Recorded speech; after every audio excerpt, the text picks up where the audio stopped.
মোটামুটি 8:30 সাড়ে 8টার দিকে। 8:30টার দিকে? আচ্ছা, এই জায়গাটার নাম কি দাদা? রুইদাসা। হ্যাঁ, রুইদাসা বলে এই জায়গার নাম রুইদাসা। রুইদাসা, হ্যাঁ। আচ্ছা, মানে এনজিপি থেকে কত দূরত্ব রয়েছে? মোটামুটি 10-15 মিনিট, 10-12 কিলোমিটার হবে। আচ্ছা, কিভাবে জানতে পারলেন ঘটনাটা?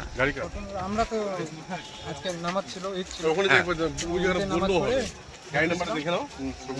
আওয়াজ আসছে এখানটায়, আওয়াজ আসছে, তারপরে দেখলাম রেল অ্যাক্সিডেন্ট হয়েছে। কারণ আগে একটা রেল ছিল, পিছন থেকে একটা আসছে, মানে একই লাইনে প্যাসেঞ্জার ট্রেনের পিছনে আসছিল? পিছনে মালগাড়ি ছিল, আচ্ছা, আগে প্যাসেঞ্জার ছিল, হ্যাঁ, একই লাইনে ছিল। ধাক্কা মেরে দিয়েছে? ধাক্কা মেরেছে। আসে দেখি অনেক লোক চাপা ছিল, কেউ তো ছিল, বেঁচে ছিল। তো এখন তো আমরা তো আর অত ভারী ভারী সামান উঠাতে পারি না। কেউ ওখানটায় মারা গেছে, বড় দুটো গাড়ি না ঢুকলে আমাদের ছোট গাড়িগুলো কেউ আবার আগে মারা গেছে।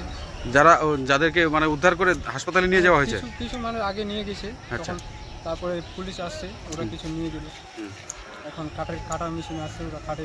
এখনো তো দেখা যাচ্ছে দুজন এখনো আটকে রয়েছে। হ্যাঁ, এখনো আটকে আছে ড্রাইভার, মালগাড়ির ড্রাইভার। হ্যাঁ, পুরো চাপে আছে, পুরো কাটার বাইক করে। আপনার নাম দাদা? এমডি আজি করেন।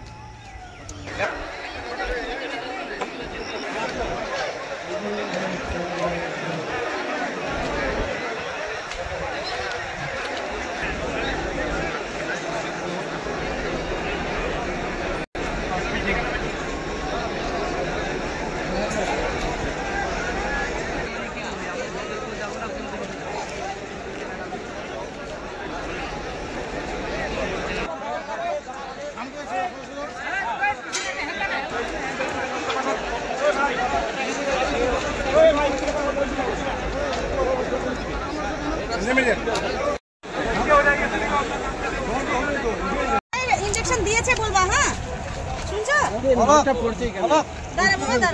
আপনার কাছে ডিটেইলসটা নিয়ে নেন। इंजरी